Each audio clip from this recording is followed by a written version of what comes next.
All right. What is going on? Grand risings to you all.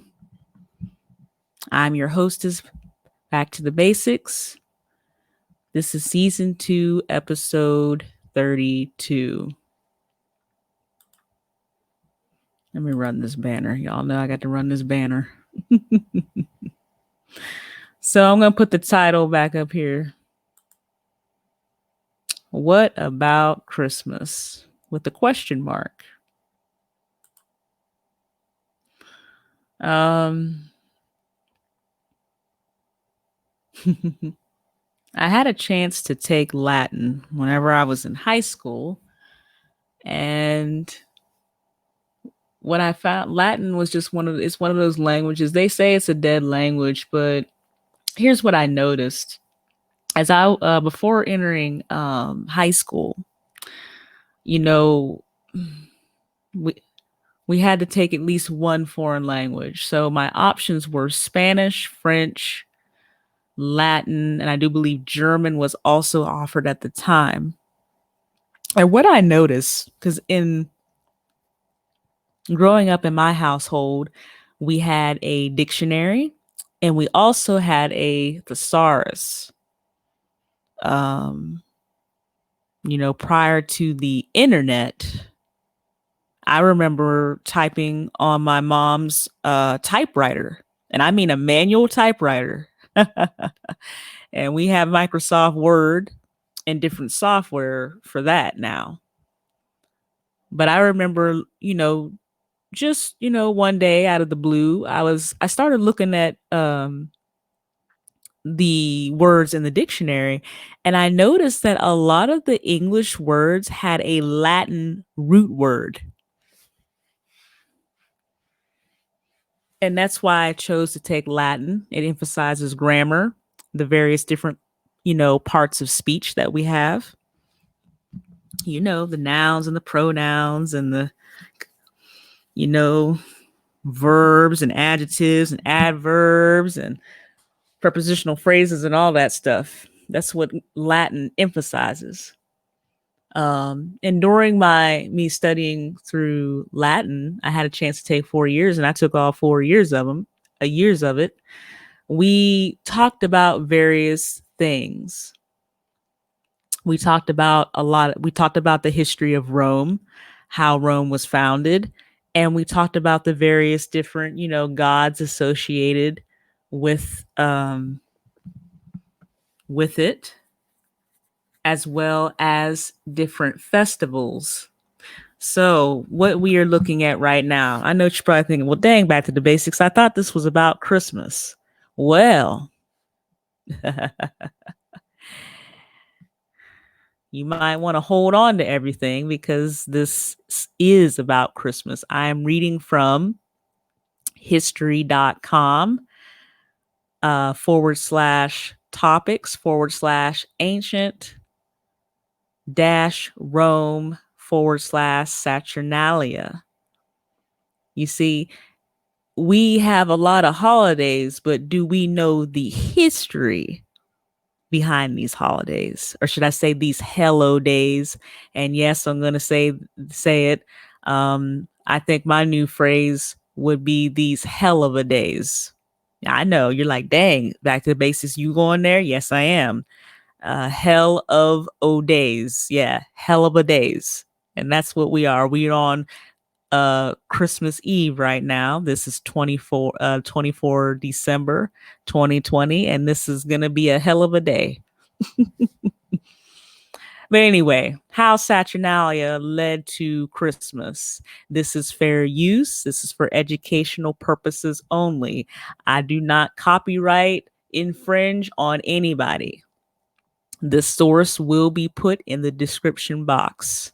history.com/topics/ancient-Rome/Saturnalia.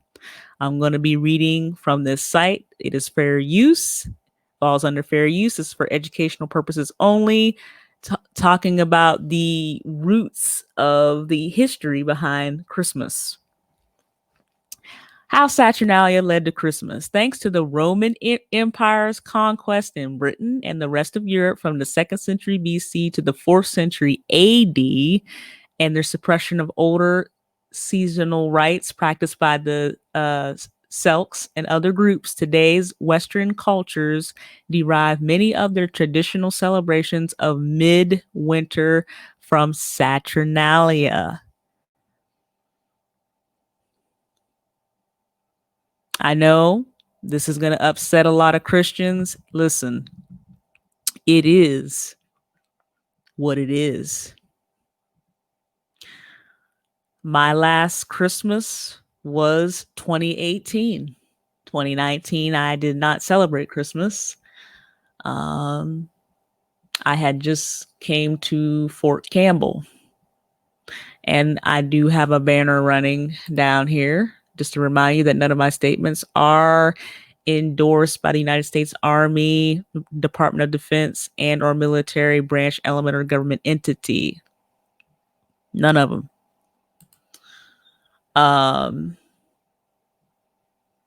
But again,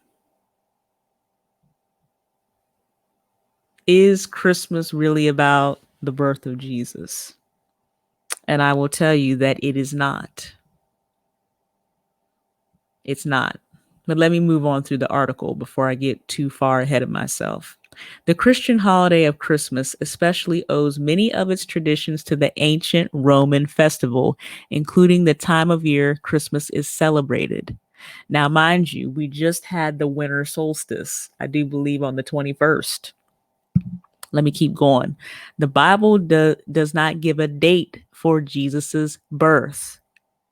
In fact, some theologians have concluded he was probably born in spring, as suggested by references to shepherds and sheep in the nativity story.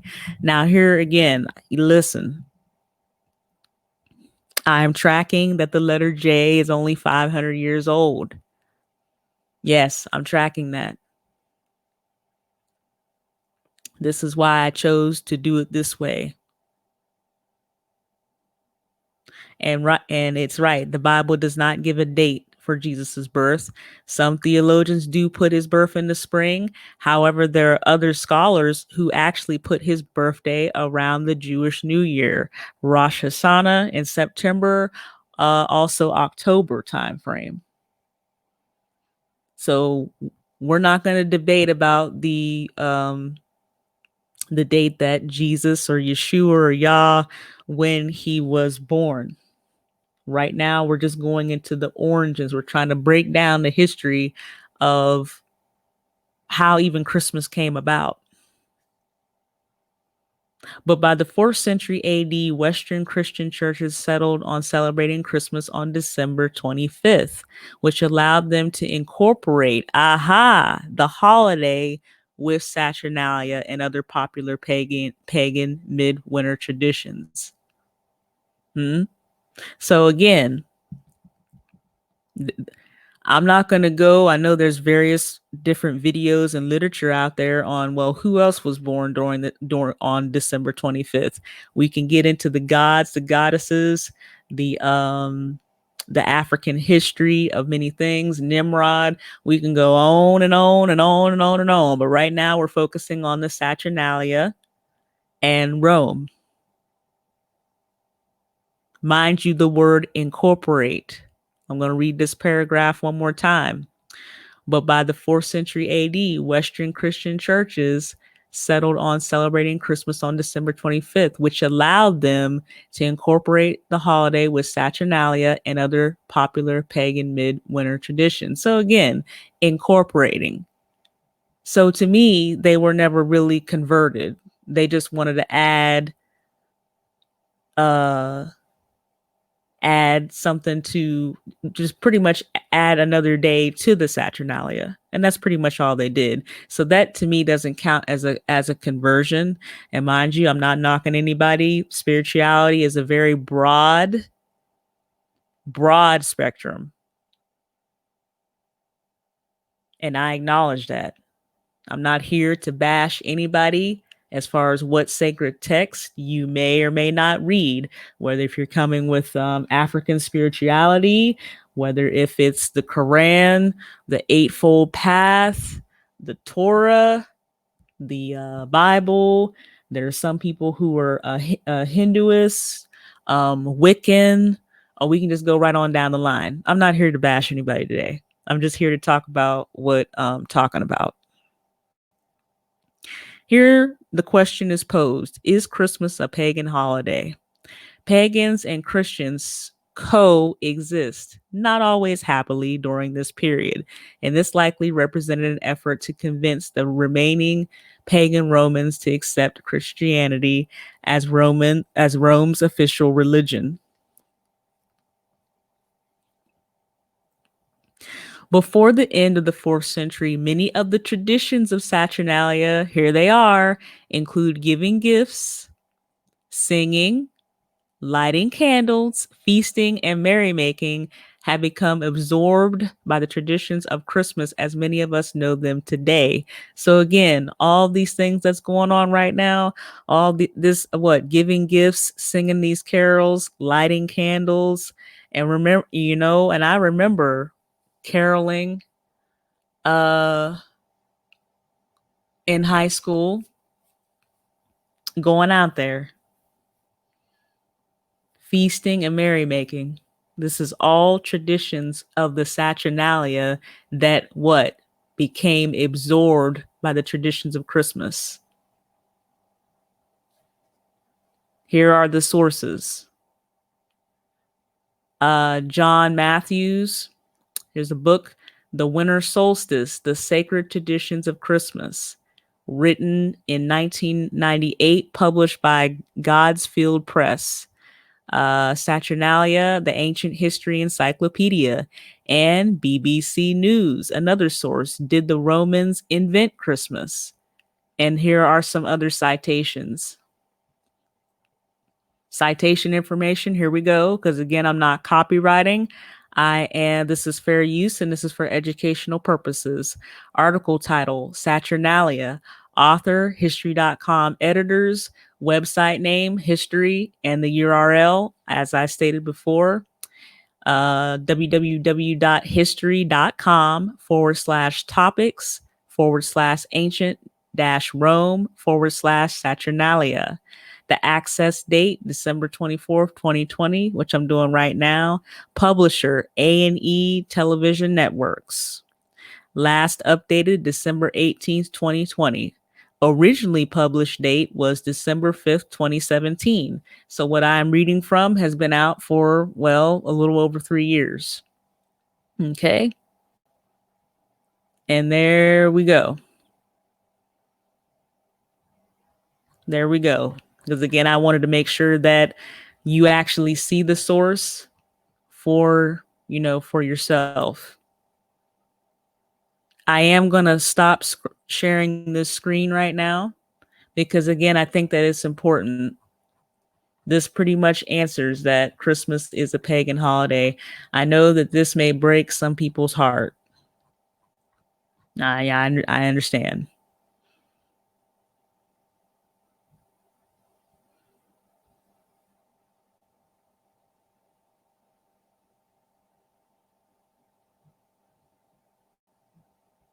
Let me see how much of the article.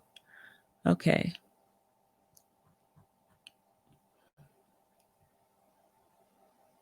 Okay, I read part of the article. Let me back up. So let me go back a little bit and I will complete what I started. So we're going to talk a little bit more about the Saturnalia. Then I'm going to go to the biblical text. Saturnalia, held in mid-December, is an ancient pagan festival honoring the agricultural god Saturn. Saturnalia celebrations are the source of many of the traditions we now associate with Christmas. And again, this is associated with the winter solstice. What is Saturnalia? Saturnalia, the most popular holiday on the ancient Roman calendar, derived from older farming-related rituals of midwinter and the winter solstice, especially the practice of offering gifts or sacrifices to the gods during the winter sowing season. The pagan celebration of Saturn, the Roman god of agriculture and time, began as a single day, but by the late Republic, 133 through 31 BC, it had expanded to a week-long festival beginning December 17th. So do you realize the week that we're in right now? So and for some people, they still celebrate it. I'm pretty sure. On the Julian calendar, and what calendar are we on? You see how you see how it's all coming together? Come on, stay with me now. I know some people, y'all done already turned me off, but on the Julian calendar, which the Romans used at the time, the winter solstice fell on December 25th. Now, some calendars put the winter solstice on December 21st, but either way, it's hitting within that week, starting December 17th. Even the days of the week. Look at the day Saturday. Saturday. You can literally almost see the word Saturn in Saturday. How the Romans celebrated Saturnalia. Here we go. During Saturnalia, work and business came to a halt. So don't we is Christmas and Christmas Eve sort of not a federal holiday? Schools and courts of law closed and the normal social patterns were suspended. People decorated their homes with wreaths and other greenery and shed their traditional togas in favor of colorful clothes known as synthesis. Even slaves did not have to work during Saturnalia, but were allowed to participate in the festivities. In some cases, they sat at the head of the table while their masters served them. And yes, have I ever done this? Yes, I have. In Latin class, we did participate in a day where we actually sort of did a reenactment of the Saturnalia. Yes, I remember it. At the time, I did not know what I know now.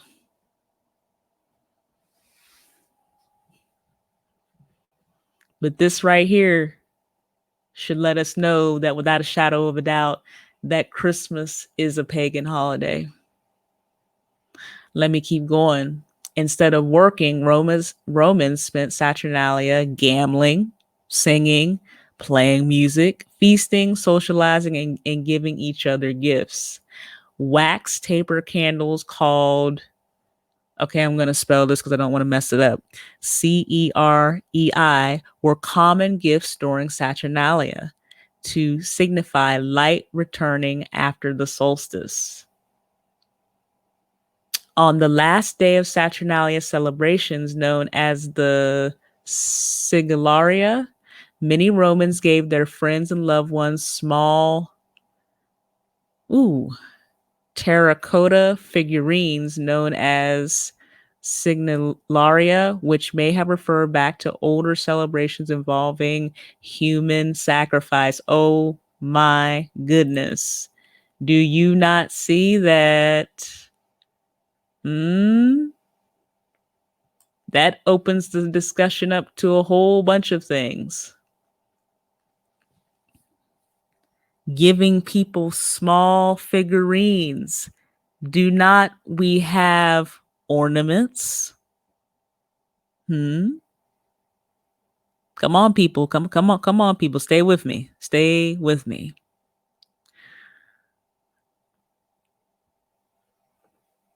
That right there, which may have referred back to older celebrations involving human sacrifice. Saturnalia was by far the jolliest Roman holiday. The Roman poet Catullus famously described it as the best of times. So riotous were the festivals that the Roman author Pliny reportedly built a soundproof room so that he could work during the celebrations. Wow.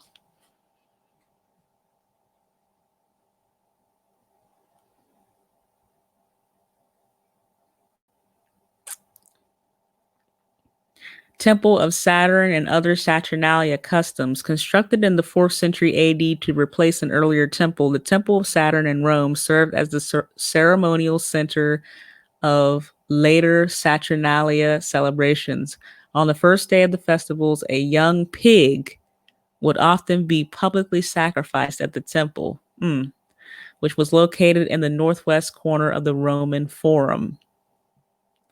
The cult statue of Saturn in the temple traditionally had woolen bonds tied around his feet, but during Saturnalia, these bonds were loosed to symbolize the god's liberation.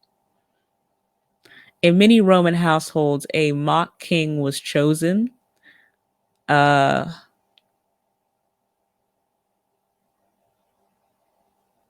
Saturnalicus princeps or leader of Saturnalia, sometimes also called the Lord of Misrule, usually a lowlier member of the household. This figure was responsible for making mischief during the celebrations, insulting guests, wearing crazy clothing, chasing women and girls. Wow.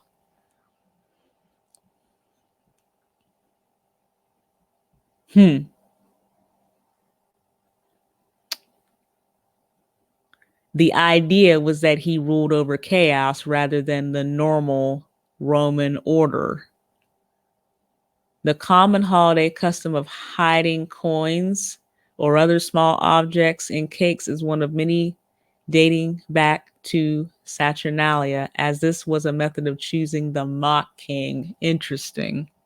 And then that goes to the other part that I had read. So again, this is very important that we know the history behind Christmas. Wow, we actually had an ad pop up. Very interesting.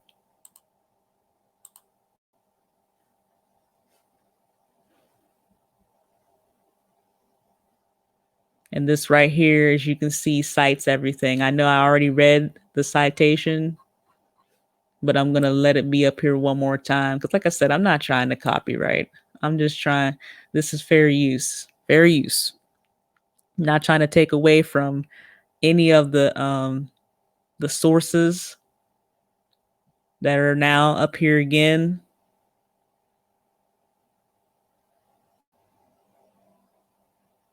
From the article. Because they're, the article's title is Saturnalia, history.com editors, website name, history. I've already said the URL. The URL will be in the description box. The publisher, A&E Television Networks, last updated December 18th, 2020. However, this was originally published December 5th of 2017. So let me stop sharing the screen. Okay. And I'm going to move on to something else. I'm going to move on to this right here that you are seeing, which is a Christmas tree that has has the ornaments and the lights and everything like that. So just give me a little bit of time.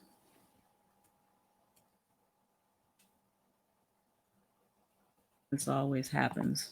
Let me see. Let me go to a short break and see if I can get to it.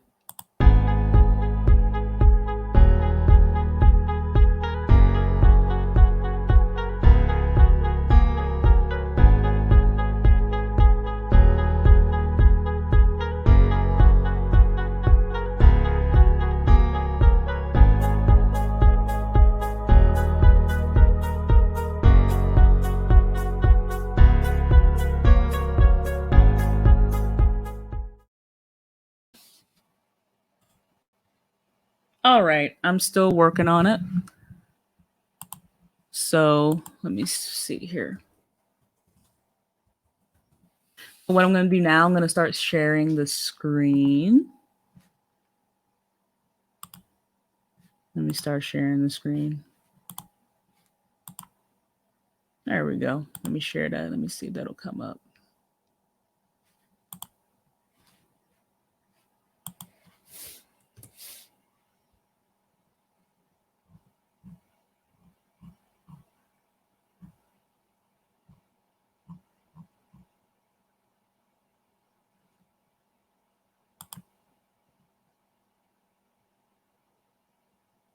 There we go. Let me see. Can I blow this up a little bit? I'm trying to make sure the font.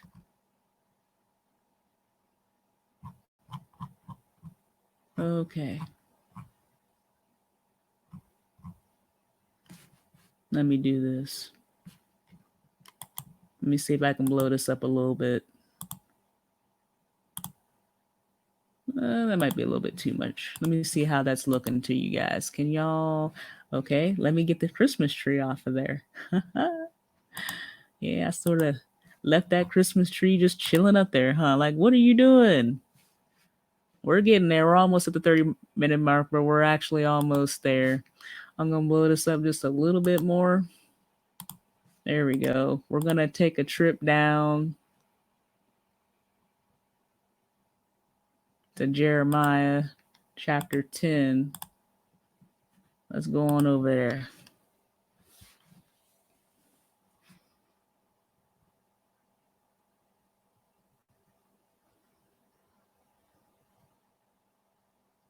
We're only going to be looking at the first four verses of this. And I want to make sure that you can see it. Let me see, because I'm at 150%. Okay, you guys shouldn't be struggling to read it. Let me see if I can make it a little bit bigger, because this is important. And then we about to roll up out of here. There we go. Now I know you can see that.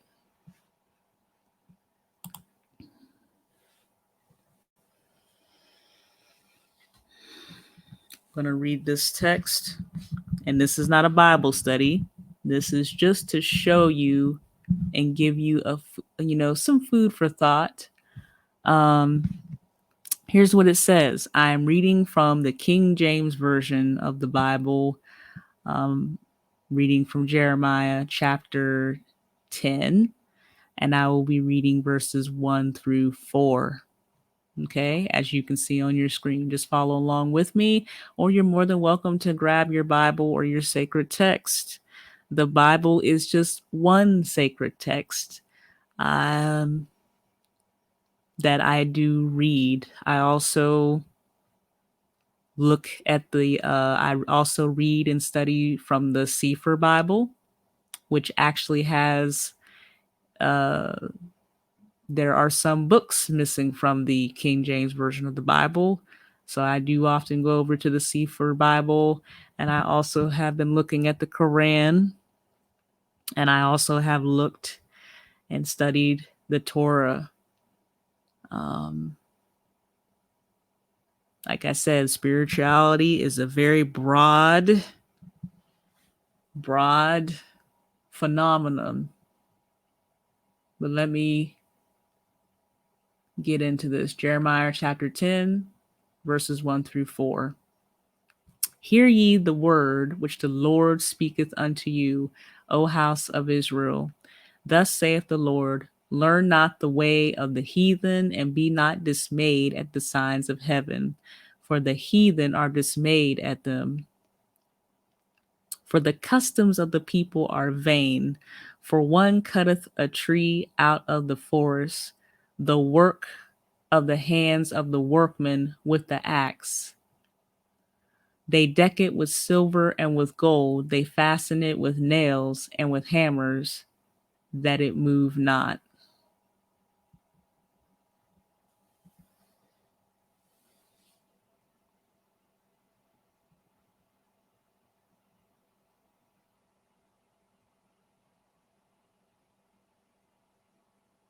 So that right there, what is that describing? Hmm?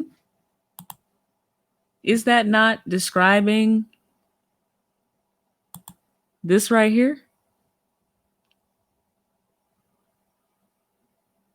And also, may the Lord have a blessing to the reading, hearers, and most of all, the doers of his holy word. That is what that is describing. Is it not describing a Christmas tree?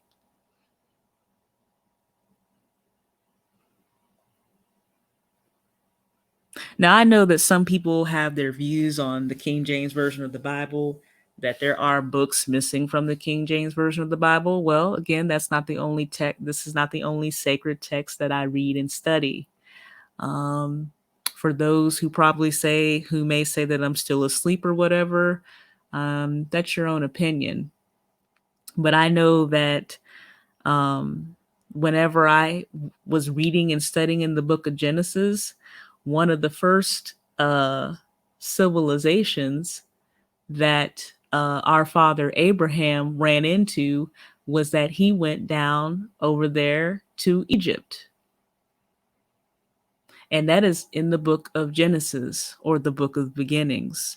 So some of you may not like that the Bible, the Sefer Bible, but that is a part of Black history. It is. Egypt is mentioned various times throughout the King James Version of the Bible, and various other, as some may call it, remixes of the Bible, with various other versions, the NIV, the NLT, the ESV, and many other various versions of it. And I can understand why people question it. And I encourage you to question it. I myself, again, read various sacred texts, but this text will remain near me just for the fact that that is a part of our history. It is a part of our history. Whatever, I do have a lot of respect for those who have, a different spirituality. At the end of the day, doesn't matter if I identify as a Black Hebrew Israelite, or a Muslim, or a Christian, or a Buddhist, a Hinduist, a Wiccan, an agnostic, an atheist, or a Black Moor, or whatever. Like, does that really matter? It is a sacred text. Egypt is a part of our history, which which means that the Bible is Black history.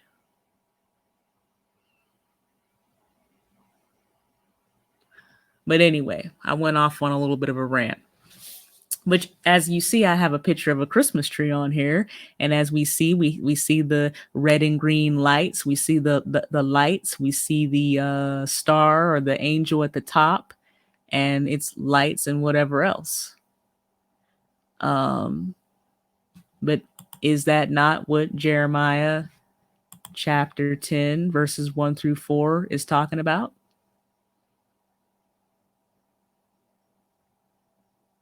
And even in verse 2, it says that learn not the way of the heathen, and be not dismayed at the signs of heaven. And then in verse 3, it says the customs. All customs is talking about traditions of the people are vain, meaning it's pretty much just meaning is okay. There's a lot of traditions, but there's no meaning behind them.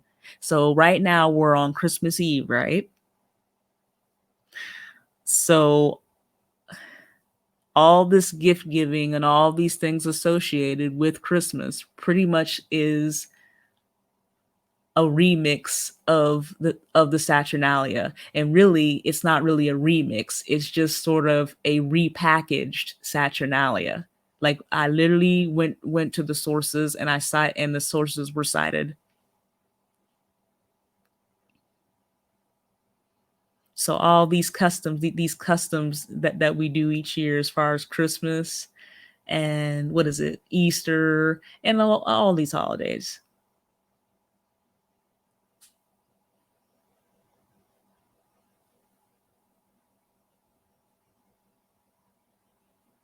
Verses 3 and 4 are describing the Christmas tree. Cutting a tree down out of the forest, decking it with silver and gold. See? What is that? What is that talking about? That is talking about the Christmas tree. This thing right here.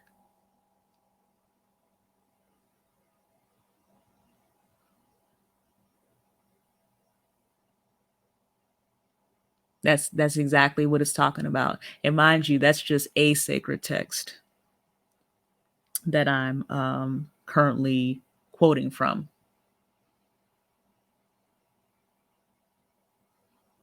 And this is what I encourage you to do. Now that we have spent a little bit of time talking about the Saturnalia, what are you going to do with the information? Are you going to continue? Are you going to still celebrate it? Or are you going to cancel it?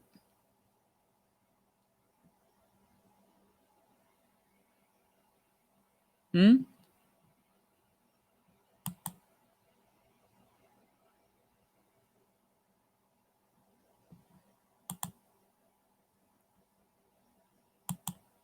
And that's a question that only you can answer.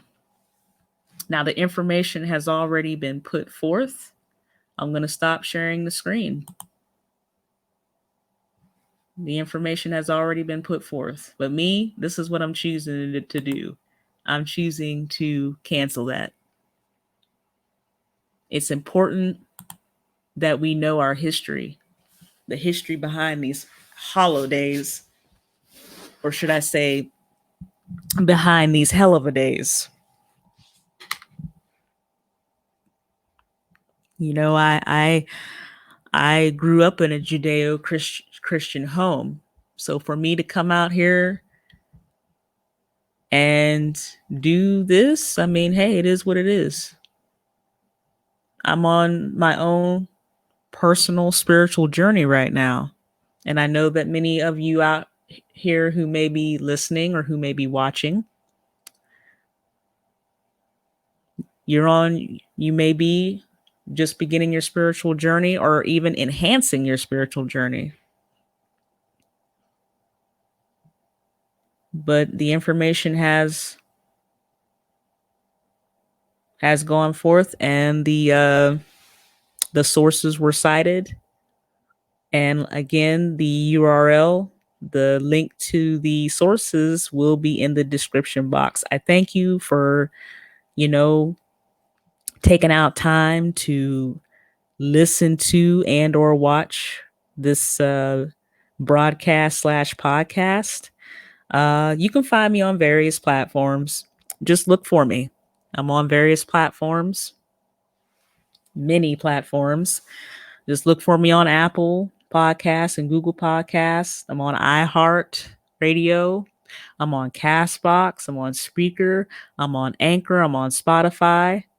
Um, I just opened up to Pandora now.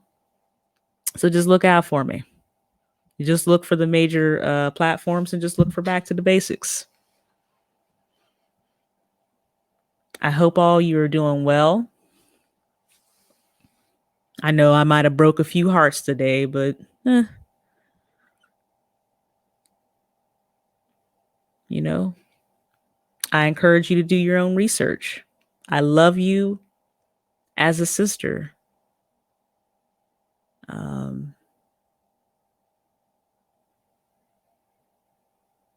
Whenever I transition and whenever I stand before the Supreme Being, and if I am asked, what did I do? I will tell that individual that I did what you told me to. There were times where I had to speak and I had to say some things that hurt people's feelings, that might have caused people to get angry. But I did. I said what you told me to say. I did what you told me to do. And with that being said, I love you as a sister.